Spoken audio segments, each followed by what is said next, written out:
Oke, kita lanjutkan kepastian keselamatan yang sejati. Kalau ada keselamatan yang sejati, berarti ada keselamatan yang palsu. Ya, itu ya. Tapi hari ini kita nggak bicara dengan keselamatan yang palsu. Ya, keselamatan yang palsu. Tidak. Keselamatan yang palsu itu apa ya kalau dibilangnya? Jadi hanya beragama saja. Ya, termasuk hanya beragama Kristen.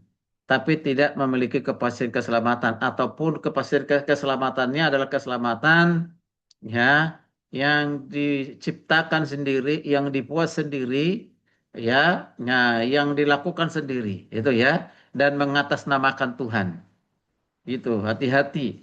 Jadi kepastian keselamatan itu bukan hanya pengetahuan intelektual atau tahu doktrin tentang keselamatan kita sudah memperoleh keselamatan. No, no, no, no. Karena kita sudah tahu tentang doktrin keselamatan, ya maka kita pasti diselamatkan. Belum tentu, ya, belum tentu. Ya, kepastian keselamatan itu adalah keyakinan rohani yang Tuhan telah taruh di hati pikiran kita, di hidup kita, yang dimateraikan oleh Roh Kudus, yang membuat kita yakin akan keselamatan itu. Bukan manusia, ya, tapi adalah pekerjaan Roh Kudus. Ya, nah, Roh, jadi karya Roh Kudus dalam hidup kita orang percaya, yaitu meyakinkan kita, ya, bahwa Roh Allah ya yang mengatakan kepada kita bahwa kita sudah memperoleh keselamatan dalam Yesus Kristus. Tanpa Roh Allah tidak mungkin. Ya, nah setiap orang yang mengaku Yesus Kristus adalah Tuhan dan Juru Selamat itu karena pekerjaan Roh Allah. Tanpa Roh Allah tidak mungkin. Nah kalau sudah ada Roh Kudus dalam kehidupan kita, maka keselamatan itu menuntun kita kepada kehidupan yang terus-menerus diubahkan oleh Allah. Pasti berubah.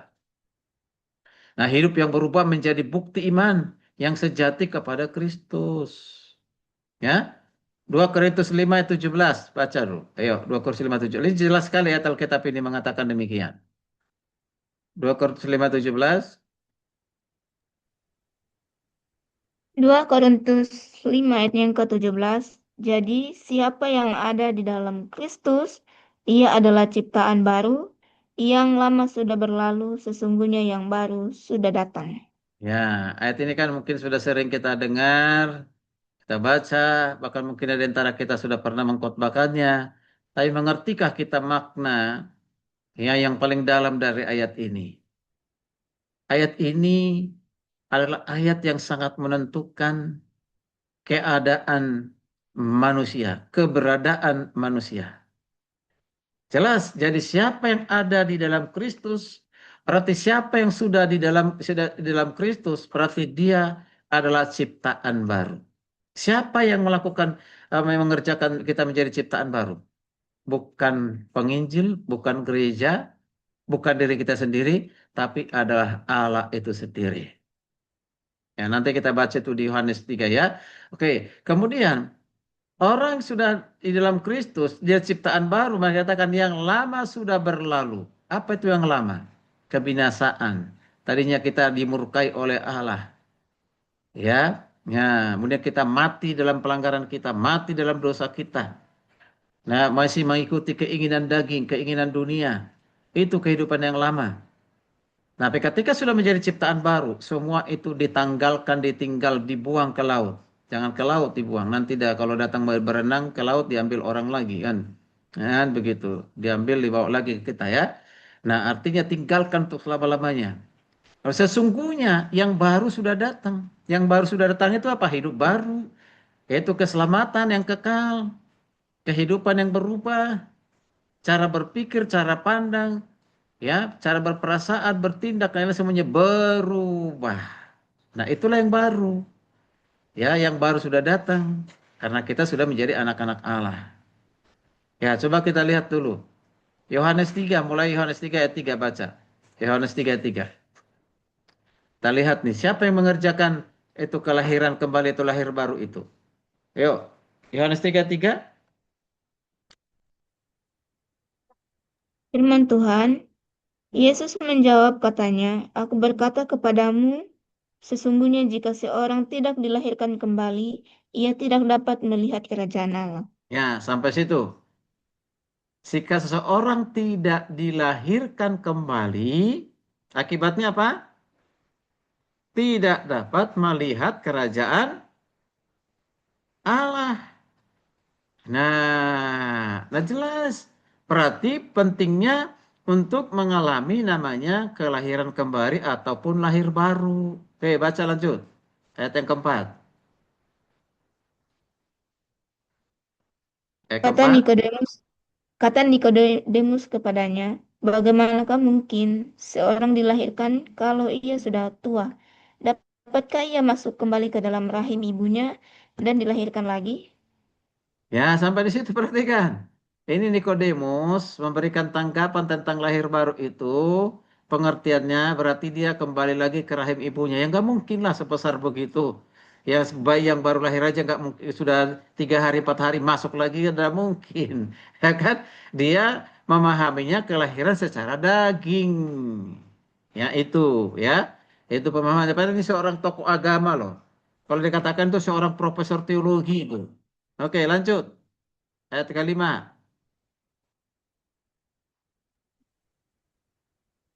Jawab Yesus, aku berkata kepadamu, sesungguhnya jika seorang tidak dilahirkan dari air dan roh, ia tidak dapat masuk ke dalam kerajaan Allah.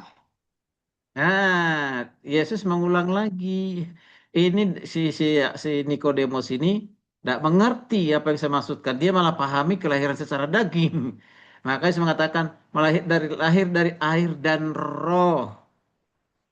Ya, tapi hati-hati ya, jangan air itu dimengerti baptis, ya kan? Tidak ada kata baptis di situ. Ya ada.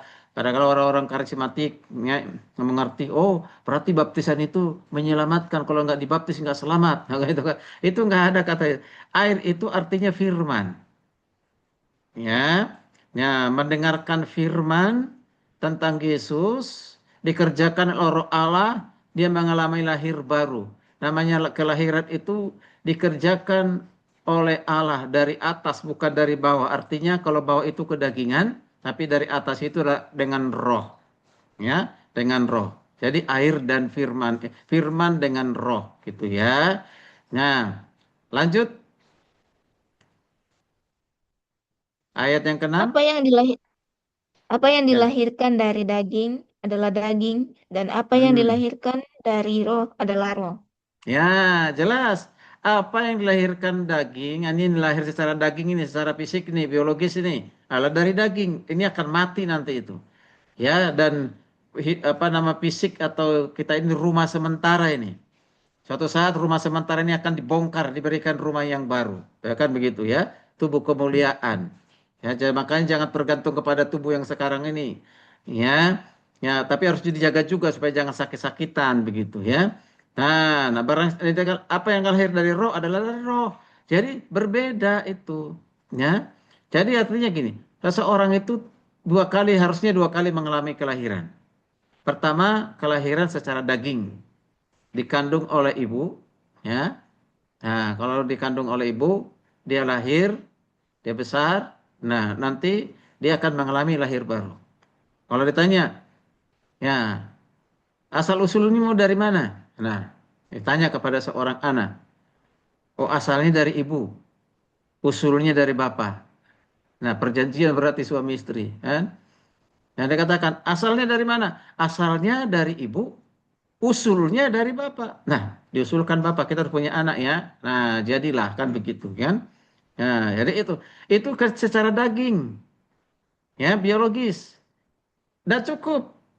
Dia harus mengalami yang kedua namanya lahir baru, kelahiran kembali yang dikerjakan oleh Allah. Kalau hanya secara daging, tetap dia akan binasa.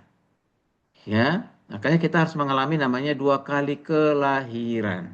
Ya, oke. Kemudian, jadi siapa yang sudah sangat jelas bahwa setiap orang di dalam Kristus sudah lahir baru dan dia meninggalkan kehidupan yang lama dan hidup di dalam kehidupan yang baru. Ya, nah itulah kepastian keselamatan yang sejati. Ya, itu sangat jelas sekali. Ya, oke. Jadi kita perhatikan lagi sebelum kita istirahat. Hidup dalam iman itu orang percaya dipanggil terus hidup beriman kepada Yesus Kristus. Jadi dipanggil terus menerus iman kepada Yesus Kristus. Nah, ini dia. Semakin dekat dengan Tuhan berarti semakin dia bertumbuh. Kalau semakin dia bertumbuh, berarti dia mengalami damai sejahtera. Dan keyakinan keselamatan itu tidak pernah akan pernah ragu sekalipun dalam suatu persoalan, pergumulan, pernah jatuh bangun dalam dosa, dia tidak pernah kehilangan keselamatan. Ya, kasihnya terus mengalir kepada Tuhan dan mengalir kepada sesamanya. Ketekunan dan pengharapan ada padanya. Jadi kepastian selamat yang benar menghasilkan hidup yang penuh dengan syukur dan pengharapan kekal di dalam Yesus Kristus. Itu dia. Ya. Jadi tidak ada satu detik, ya, satu detik, satu menit keselamatan itu tiba-tiba hilang karena kita hari ini terbawa emosi, terbawa marah, ya kan begitu ya. Nah, tidak ada seperti itu. Kalau begitu keselamatan itu kita usaha kita sendiri. Oke. Nah, oke, jadi itu. Nah, kita perhatikan lagi kepastian keselamatan. Ya, saya ulang ini ya untuk sebagai kesimpulan apa yang saya sampaikan sebelumnya itu. Kepastian keselamatan itu terlihat dari mana? Keselamatan itu adalah anugerah Allah, kasih karunia Tuhan. Masih ingat apa artinya kasih karunia Tuhan? Kasih karunia itu berarti Tuhan memberikan kepada yang tidak layak untuk menerimanya. Manusia satupun di dunia ini tidak ada yang layak karena manusia itu semuanya berdosa. Dari yang tidak layak dilayakkan oleh Tuhan. Itulah namanya kasih karunia. Bukan karena perbuatan baikmu, bukan karena amalmu, bukan karena kau beragama, memberikan perpuluhan, dan yang bukan. Ya, bukan. Tapi tetap karena anugerah Allah. Dilakukan di mana? Dilakukan oleh Tuhan itu sebagai bukti kasihnya kepada kita, yaitu karya penebusan yang dikerjakan dalam Kristus Yesus. Kemudian Tuhan berjanji dalam firman-Nya, kita akan menerima, ya. Kita ini menjadi ahli waris yang akan menerima janji-janji Tuhan. Kemudian Roh Kudus itu bersaksi dalam kehidupan kita bahwa kita ini adalah anak-anak Allah. Dia akan bersaksi kapanpun, dimanapun, dalam situasi apapun. Dan pemeliharaan Allah kepada kita orang percaya itu sempurna, sempurna, sempurna. Jadi semua kesaksian Alkitab menunjukkan bahwa keselamatan itu memiliki dasar yang kokoh, dapat diyakini dengan penuh iman, dan setiap orang percaya kepada Kristus. Itu dia. Ya. Nah, ini menjadi satu kesimpulan dari keselamatan itu nanti akan kita lihat. Ya, sebagai bukti keselamatan itu adalah anugerah Allah. Ya, anugerah Allah. Ya. Coba kita lihat, oleh karena kasih karunia kamu diselamatkan oleh iman. Di Efesus 2 ayat 8 dan 9. Ini bicara tentang dasar keselamatan itu, pahami dengan baik-baik. Karena anugerah Allah. Ya, Efesus 2 ayat yang ke-8 itu. Nah, artinya apa? Kalau dikatakan keselamatan itu karena anugerah Allah, kasih karunia, karena pemberian Allah, berarti keselamatan itu berasal dari anugerah Allah. Pahami di situ dengan baik. Keselamatan itu bukan hasil usaha manusia, bukan karena jasa manusia, bukan karena perbuatan manusia, bukan. Keselamatan adalah pemberian Allah melalui Yesus Kristus. Coba kita baca Titus 3 ayat 5. Titus 3 ayat 5. Titus 3 ayat 5. Apa dikatakan di sana? Silakan dibaca Titus 3 ayat 5. Itu 3 ayat yang kelima, firman Tuhan. Pada waktu itu dia telah menyelamatkan kita, bukan karena perbuatan baik yang telah kita lakukan, tetapi karena rahmat-Nya oleh permandian, kelahiran kembali, dan oleh pembaharuan yang dikerjakan oleh Roh Kudus.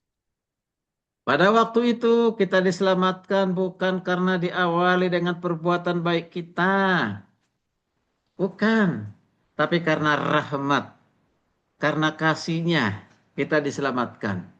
Dan mengalami permandian kembali, artinya kita ini dilahirkan oleh Allah, dilahirkan dalam Yesus Kristus dengan melalui pekerjaan Roh Kudus. Itu karena anugerah Allah. Lalu kita lihat yang kedua. Tadi ingat ya, pahami ya, keselamatan itu karena anugerah. Yang kedua adalah karena kasih karunia Allah. Ini sebenarnya hampir sama saja. Kasih karunia dari kata karis. Karis itu berarti karena kebaikan Allah, bukan kebaikan kita manusia. Karena kemurahan Allah, bukan karena kemurahan kita. Pemberian Allah kepada manusia tidak layak menerimanya. Allah menyelamatkan manusia karena apa? Karena kasih dan kemurahannya. Itu. Ya, bukan karena agamanya. Tidak. Ya, sangat jelas. Anugerah Allah itu diumpamakan seperti ini. Ya. Ibu Dina punya anak ada berapa?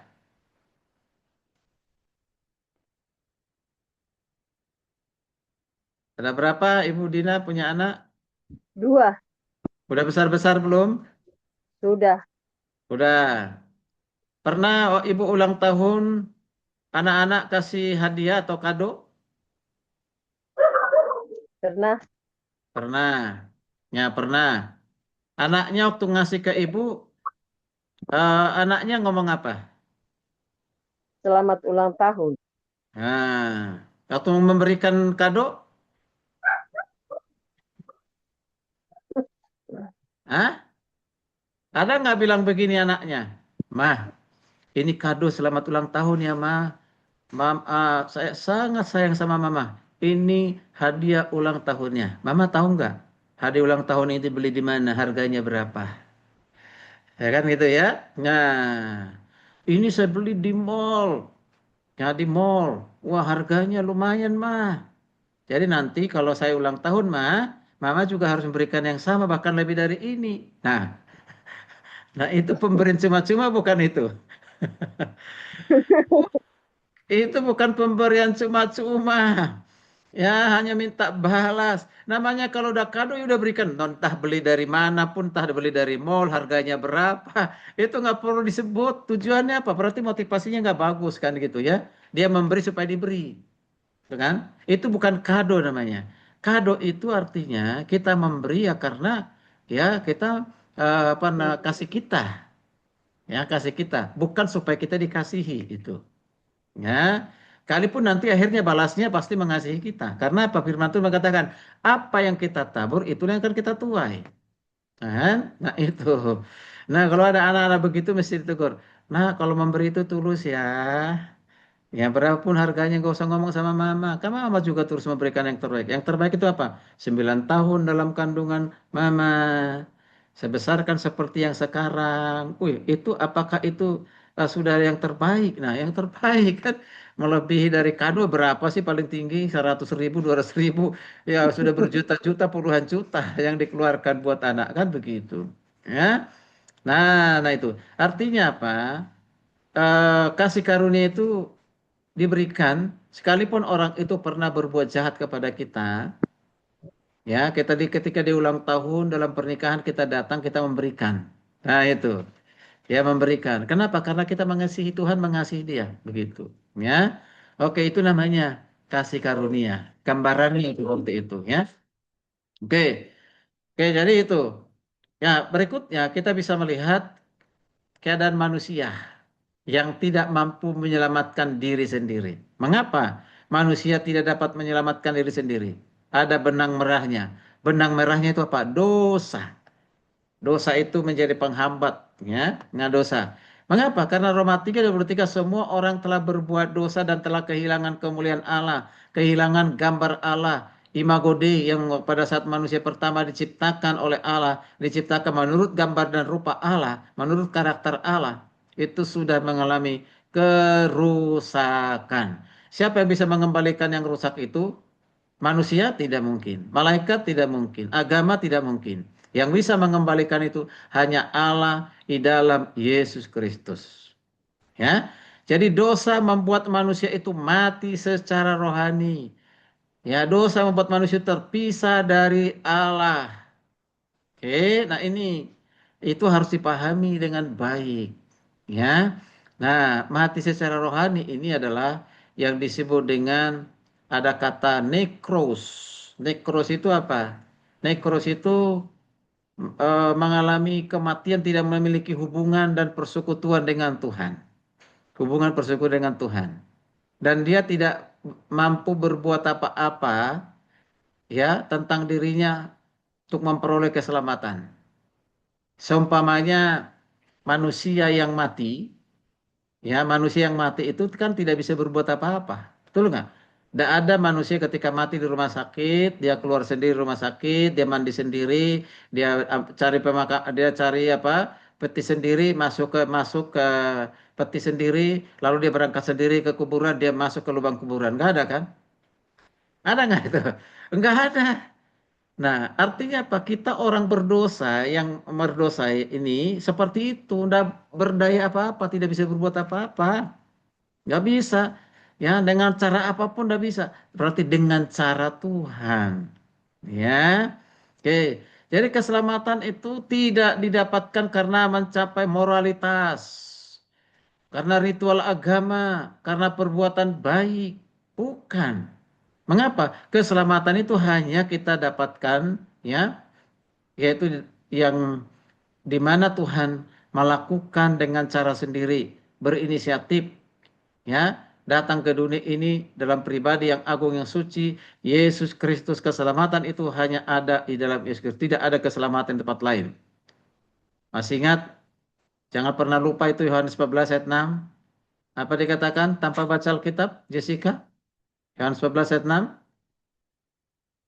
Hafal nggak ayat itu? Wah, ini hidup kita ya di situ. Ya, ada nggak yang hafal ayat itu? Jangan sampai nanti sarjana teologi nggak hafal ayat itu. Apalagi Yohanes 3:16. Yohanes 14 ayat 6. Ini yang membuat banyak orang bertobat ketika membaca ayat ini. Yo.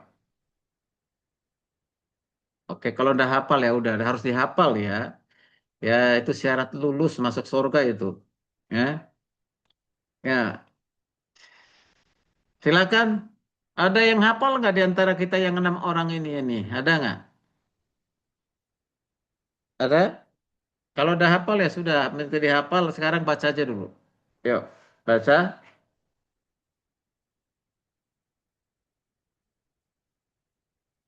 Ibu Dina yang baca ya, tapi nggak dibuka itunya, volumenya.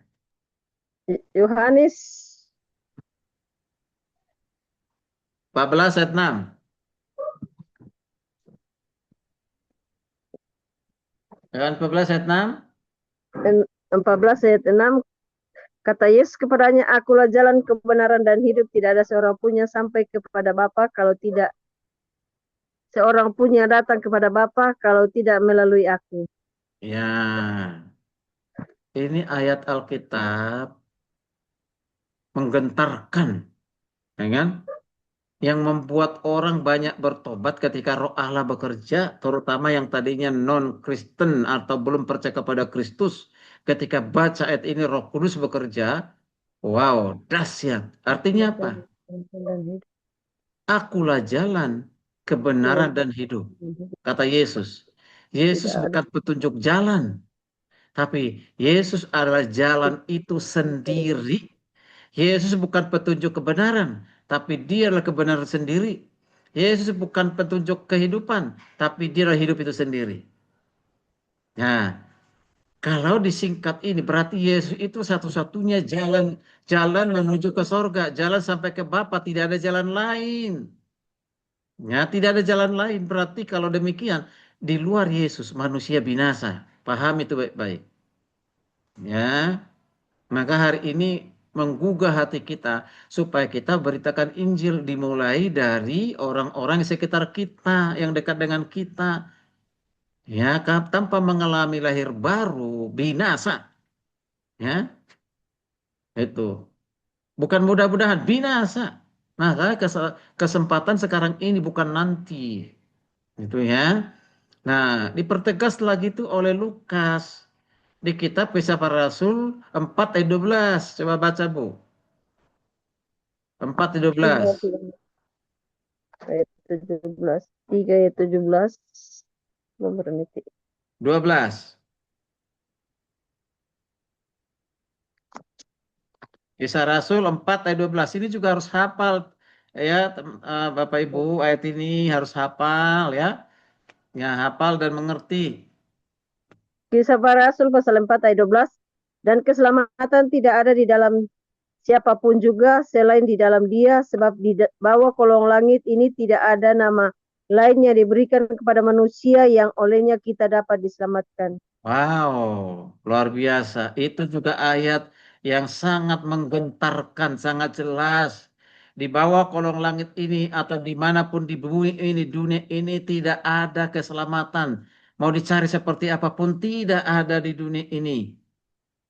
Tidak ada. Keselamatan itu hanya ada di dalam Yesus Kristus. Gitu. Itu sangat jelas. Jadi solusi dari dosa tadi itu adalah pertobatan, dengarkan Injil tentang Yesus Kristus, percaya kepada Yesus Kristus sebagai Tuhan Juru Selamat. Dia telah mati di kayu salib untuk menebus dosanya. Dia percaya dengan pekerjaan Roh Kudus, maka dia akan diselamatkan. Begitu, ya. Nah, Pak, orang itu kan baik banget, Pak. Bahkan saya temukan tidak sebaik banyak orang Kristen yang ngaku Kristen, bahkan hamba Tuhan tidak sebaik dia.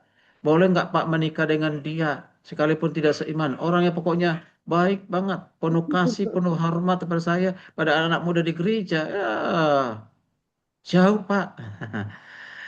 Ya, mungkin dia seperti itu, tapi tetap aja itu orang yang tidak beriman. Ukuran kebaikan bukan kebaikan manusia, tapi kebaikan Tuhan, ya.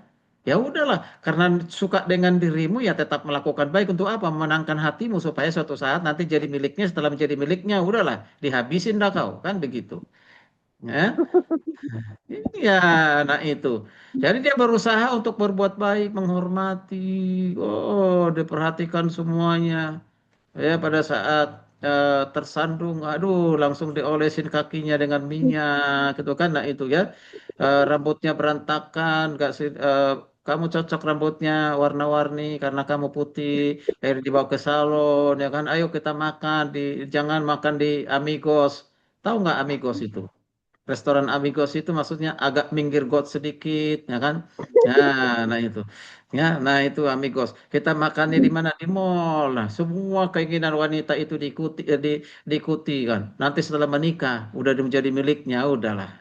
Apakah seperti itu? Belum tentu. Namanya juga tidak satu roh, ya kan gitu, ya. Kalau orang satu roh aja bisa berantem ribut, apalagi yang bukan berbeda roh, ya kan? Nah itu ya. Jadi keselamatan itu bukan hasil pekerjaan, katanya begitu. Keselamatan bukan hasil pekerjaan. Paulus di sini menegaskan apa? Bukan hasil usahamu, bukan hasil pekerjaanmu. Artinya apa? Tidak ada manusia yang dapat memegahkan diri di hadapan Allah karena ada keselamatan itu. Alkitab menolak keselamatan berdasarkan jasa manusia. Saya tegaskan lagi nih. Alkitab menolak keselamatan berdasarkan jasa manusia. Kalau begitu dengan cara apa? Itu tadi, ya, karena anugerah, karena kasih karunia, karena iman. Jadi keselamatan itu dalam Kristus karena anugerah Allah. Pasien keselamatan tidak tergantung kepada kekuatan manusia. Dasarnya adalah kemurahan Allah.